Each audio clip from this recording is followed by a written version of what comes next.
జై శ్రీరామ్. గంగా తరంగ రమణీయ జటాకలాపం గౌరీ నిరంతర విభూషిత వామభాగం నారాయణ ప్రియమనంగ మదాపహారం వారాణసీపురపతిం భజ విశ్వనాథం. కాశీ విశ్వనాథాయ నమః. కాలభైరవ స్వామివారి అనుగ్రహంతో మళ్ళీ మనము కాశీ కాశీ కాశీ కాశీ అనేటటువంటి మహాపవిత్రమైన శక్తివంతమైన 700 మహామంత్రములు నిక్షిప్తమైనటువంటి నామాన్ని జపించే అదృష్టము, స్మరించే అదృష్టము, వినే అదృష్టాన్ని మనకు కాలభైరవ స్వామివారు అనుగ్రహించారు. 26వ తేదీ మహాశివరాత్రి, అద్భుతమైనటువంటి రోజు, మహాశక్తివంతమైనటువంటి రోజు. ప్రతి క్షణం కూడా అత్యంత విలువైనటువంటి రోజున మనము కాశీని స్మరిస్తున్నాము, కాశీని ధ్యానిస్తున్నాము.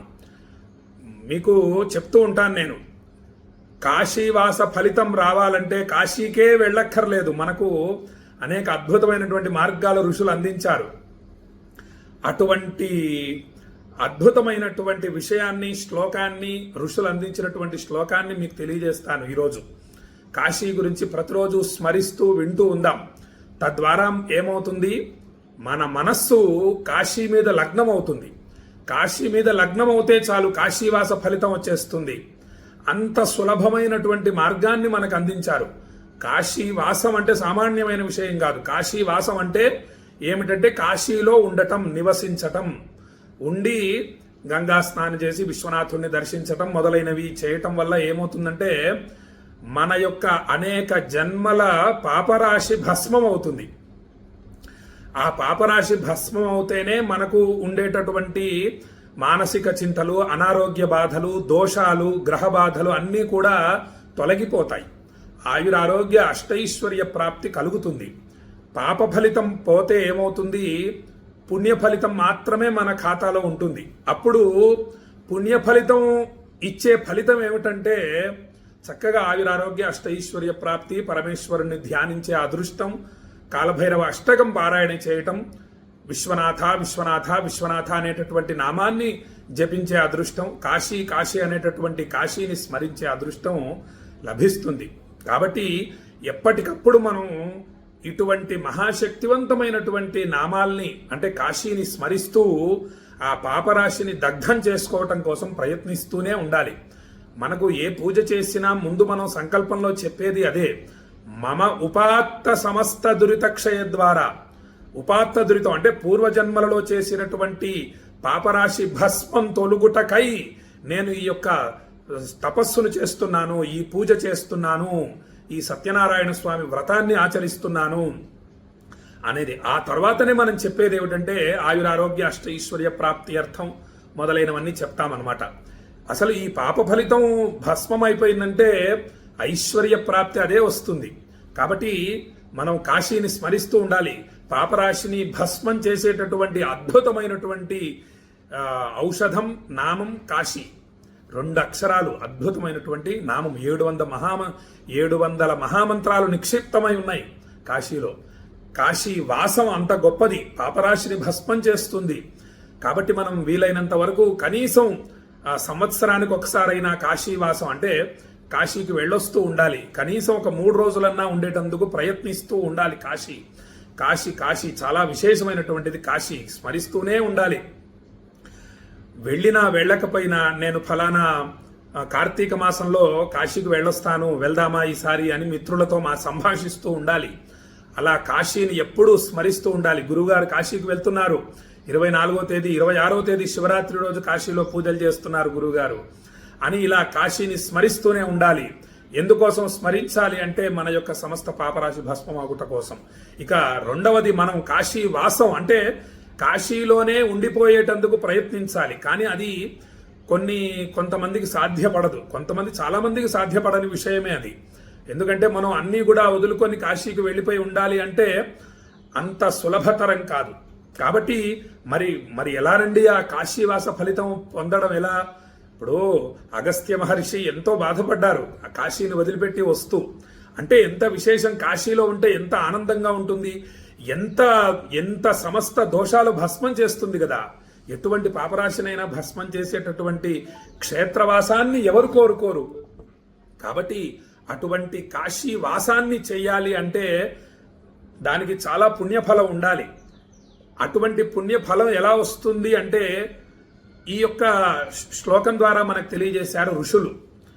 అహంకాశీం గమిష్యామి తత్రైవ నివసామ్యహం ఇతి బ్రువాణ సతతం కాశీవాస ఫలం లభేత్. ఎంత సులభం చూడండి. నేను కాశీకి వెళ్ళిపోతానండి, అక్కడే ఉంటాను నేను. అహం కాశీం గమిష్యామి తత్రైవ నివసామ్యహం, అక్కడే ఉండిపోతాను నేను. ఇలా ఎవరైతే సతతం ఇతి బ్రువాణ సతతం, ఇలా ఎవరైతే ఎప్పుడు ఎల్లప్పుడూ అంటూ ఉంటారో అనుకుంటూ ఉంటే చాలండి ఉంటారో వాళ్ళకి కాశీవాస ఫలితం వచ్చేస్తుంది. కాశీవాస ఫలం లభేత్. కాబట్టి ఆ కాశీని స్మరిస్తూనే ఉండాలి. అద్భుతమైనటువంటి మహాపుణ్యక్షేత్రము కాశీ. ఆ కాశీలో ఒక్కసారి రామాని జపం చేస్తే 1,000,000 సార్లు రామనామ జపం చేసిన అద్భుత ఫలితం లభిస్తుంది. ఒక్కసారి రుద్రహోమం చేస్తే 1,000,000 సార్లు రుద్రహోమం చేసిన ఫలితం లభిస్తుంది. కాశీ విశ్వనాథుడికి పవిత్రమైన గంగా జలమును రుద్రమహామంత్రాలతో అభిమంత్రించి ఒక్కసారి భక్తితో త్రికరణ శుద్ధిగా భక్తుల గోత్రనామాలతో అభిషేకిస్తే 1,000,000 సార్లు అభిషేకించిన ఫలితం మీకందరికీ లభిస్తుంది, భక్తులందరికీ కూడా లభిస్తుంది. కాబట్టి 3 విధాలు. ఒకటి, మీ గోత్రనామాలతో కాశీలో పూజలు చేయించుకోవటం. రెండవది, మీ మనస్సుని కాశీ విశ్వనాథుడి మీద లగ్నం చేసి ఉంచటం. మూడవది, కాశీ కాశీ కాశీ కాశీ కాశీ అనే నామాన్ని జపిస్తూ ఉండడం. గాలి పీలుస్తూ కాశీ, గాలి వదులుతూ కాశీ. విశ్వనాథ విశ్వనాథ అనే నామం. విశ్వనాథ నామము కాశీ రెండూ ఒకటే. కాశీ అన్నా విశ్వనాథుడి నామాన్ని జపించినట్టే, విశ్వనాథ అన్నా కాశీ నామాన్ని జపించినట్టే. కాబట్టి ఆ కాశీ విశ్వనాథుడి నామాన్ని జపిస్తూ ఉండండి. శివరాత్రి సమయం సామాన్యమైంది కాదు. మనకు ఈ విధంగా ప్రోత్సహించేటటువంటి మహానుభావులు ఉండాలి. అటువంటి మాటలు వింటూ ఉండాలి. అప్పుడే మనకు ఒక రకమైనటువంటి ఉత్సాహం వస్తుంది. ఆ శివరాత్రిని సద్వినియోగం చేసుకోగలుగుతాం సమయాన్ని. మనకు ఉండేటటువంటి సమస్త మానసిక బాధలు తొలగాలి. మన అభీష్ట సిద్ధి అంటే మనస్సులో అనుకున్నటువంటి కోరిక నెరవేరాలి అంటే శివరాత్రి సమయాన్ని 24 గంటల సమయాన్ని మనం సద్వినియోగం చేసుకోవాలి. ఏం చేయాలి? విశ్వనాథుడి నామాన్ని జపించటమే. ఆ స్వామి నామాన్ని భక్తితో జపిస్తూ ఉంటే చాలు. కూర్చొని ఎంత వీలైతే అంత ఎక్కువ చేయగలగాలి. శారదామాత, రామకృష్ణ పరమహంస భార్య అయినటువంటి శారదామాత రోజుకి 1,00,000 భగవన్నామం జపం చేసేదిట. మనము కనీసం 10,000 జపం చేయగలగాలి శివరాత్రి రోజన్నా. కనీసం ఆ ఒక్క రోజైనా కొంత ఓపిక తెచ్చుకోవాలి. కొంచెం కష్టమే. సడన్ గా 10,000 జపం చేయటం అంటే కొంచెం కష్టమైనటువంటి విషయమే. కానీ 24 గంటల్లో చేయవచ్చు, కష్టమేం కాదు. కూర్చొని మొత్తం 10,000 పూర్తయ్యే వరకు చేయటం అనేది కష్టం. కానీ 24 గంటల్లో విశ్వనాథుడి నామాన్ని, లేదా మీకు ఏ శివనామం ఇష్టమైతే ఆ శివనామం 10,000 సార్లు జపించేటందుకు ప్రయత్నించండి. మొత్తం సమస్త పాపరాశి భస్మమైపోతుంది. మనకు అనుకున్న కోరిక నెరవేరాలి. శివరాత్రి అయిన మరుసటి రోజే, శివరాత్రి అయిన తొందరలోనే, పోని వారం రోజుల్లోనో 10 రోజుల్లోనో మనం అనుకున్నటువంటి కోరిక నెరవేరాలంటే ఈ విధంగా కాశీలో పూజలు చేయించుకుంటూ భగవన్ నామాన్ని జపించాలి. ఒకవేళ మీకు కాశీలో పూజలు చేయించుకోవటం కుదరని పక్షంలో విశ్వనాథుడి నామాన్ని జపించండి. చాలా విశేషమైనటువంటి ఫలితాలు కలుగుతాయి. గోత్రనామాలు కాశీ విశ్వనాథుడి సన్నిధిలో ఉచ్చరింపబడటం విశేషం. కాబట్టి మీ బంధుమిత్రులకు కూడా తెలియజేయండి. మీరు కూడా మీ గోత్రనామాలతో విశ్వనాథుడి సన్నిధిలో పూజలు చేయించుకునేటందుకు ప్రయత్నించండి. అక్షయ ఫలితాలు పొందండి. పూజలు చేసే విషయంలో ఎన్ని జాగ్రత్తలు తీసుకుంటానో మీకు పంపించేటటువంటి తీర్థ ప్రసాదాల విషయంలోనూ అంతే జాగ్రత్తలు తీసుకుంటాను. మీకు పంపించేటటువంటి తీర్థాలు అవి వట్టి నీళ్లు కావు, మహాశక్తివంతమైనవి.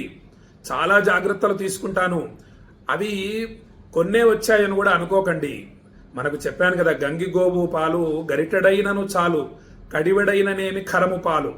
ఆ గోమాత పాలు గరిటెడు చాలు. అలాగే గంగా నది సామాన్యమైందా? కాశీ గంగా అని మనం పిలుస్తాం. ప్రయాగ గంగ సామాన్యమైంది కాదు. అటువంటి గంగాజలం కాస్త లభించి తల మీద చల్లుకుంటే చాలు. గంగాజలలవ కణికాపీత అంటారు మనకు ఆదిశంకరాచార్య స్వామివారు గురువు గారు. కాబట్టి ఆ గంగాజలం ఒక బిందువు తాగినా చాలు. ఏమిటి ఇంత కొన్నే పంపించారు గురువుగారు అనుకుంటుంటారు కొంతమంది. అవి లీటర్లు పంపించాలంటే తేవటం ఎంత కష్టం, మీకు పంపించడం ఎంత కష్టం, చాలా కష్టం అనమాట. కాబట్టి ఆ కాసిన్ని వచ్చినా చాలు, ఒక బిందువు తల మీద పడ్డా చాలు, మనకు అనేక జన్మల పాపరాశి భస్మం అవుతుంది. ఒక కొండంత పత్తి ఉందనుకోండి, దాంట్లో ఒక చిన్న అగ్ని కణం పడితే చాలు, మొత్తం కొండంత పత్తి కూడా భస్మం అయిపోతుంది కదా. అలాగే మనకు ఉండేటటువంటి కొండంత పాపరాశి నేను పంపించేటటువంటి తీర్థము, గంగాజలము, ప్రసాదము మొదలైనవి స్వీకరించడం చేత అనేక జన్మల పాపరాశి భస్మమవుతుంది. కాబట్టి మీకు వచ్చేటటువంటి తీర్థం పంపించడం చాలా కష్టం. తీర్థాలు చాలా విశేషమైనవి. కాబట్టి మీరు చాలా జాగ్రత్తగా వాటిని స్వీకరిస్తూ ఉండండి. అక్షయ ఫలితాలను పొందండి. సమస్త దోషాల నుండి, పాపాల నుండి, గ్రహబాధల నుండి అందరూ విముక్తి పొందాలని నేను ఇంత శ్రమపడుతూ ఇంత జాగ్రత్తగా పంపిస్తున్నాను. అందరి విశ్వనాథుడిని ఆనందపరుస్తాను నేను అనేక వేదమంత్రాలతో మరియు హవిస్సులు అందిస్తూ శివరాత్రి రోజు భక్తుల గోత్రనామాలు స్వామికి వినిపిస్తూ ఇలా అనేక విధాలుగా స్వామిని సంతోషపరుస్తాను. అలాగే భక్తుల్ని, మీరంతా కూడా మహాశివభక్తులు, శివనామాన్ని జపిస్తూ ఉండటమే. ఉదయం ఒకసారి, మధ్యాహ్నం ఒకసారి, సాయంత్రం ఒకసారి విశ్వనాథ అనే నామాన్ని జపించటం. ప్రతి పౌర్ణమి రోజు 1000 జపం చేయటం విశ్వనాథుడి నామాన్ని. ఇక శివరాత్రి రోజు 10,000 జపం చేసేటందుకు ప్రయత్నించటం, లేదా కనీసం 3000 జపమన్నా చేయటం. ఇలా చేయటమే స్వామి శివభక్తులం అయిపోతాం. శివభక్తులం అవ్వటం అంత సామాన్యమైనటువంటి విషయం కాదు. ఆ భక్తిని అలవర్చుకోవాలి. 63 మంది నాయనారులు, వాళ్ళ కథలు ప్రతిరోజు ఒక్క కథన్నా చదువుతూ ఉండాలి. వాళ్ళు ఏం చేశారో చూడాలి. శివభక్తిని వాళ్ళు ఎలా అనుష్ఠించారు అనేది గమనించాలి. మనము అలా ప్రయత్నించాలి, శివభక్తులం కావాలి. కాబట్టి శివభక్తుల్ని మీరందరినీ ఆనందపరచాలన్న భావనతో మీకు చిన్న చిన్న వీడియోలు మరియు ఆ తీర్థ ప్రసాదాల విషయంలో జాగ్రత్తలు తీసుకోవడం మొదలైనవి ఆచరిస్తూ చాలా జాగ్రత్తగా చేయటం జరుగుతోంది. పూజా కార్యక్రమాలు మహాపుణ్యక్షేత్రాలలో. కావున భక్తులందరూ కూడా మనం అందరం శివరాత్రి వస్తోంది కాబట్టి విశ్వనాథుడి మీద మన మనస్సు లగ్నం చేసి అక్షయ పుణ్య ఫలితాలని పొందుదాము. సమస్త పాపాల నుండి, దోషాల నుండి, గ్రహబాధల నుండి విముక్తి పొందుదాము. ఆ ఫలితాన్ని, రిజల్ట్ని మనం జాగ్రత్తగా గమనిద్దాం అని చెప్పి భక్తులందరికీ తెలియజేస్తూ కాశీని స్మరిస్తూ ఉండండి. అహం కాశీం గమిష్యామి. ఈ శ్లోకం అందరికీ రావాలి. చాలా విశేషమైనటువంటి శ్లోకం. అహం కాశీం గమిష్యామి తత్రైవ నివసామ్యహం ఇతి బ్రువాణ సతతం కాశీవాస ఫలం లభేత్.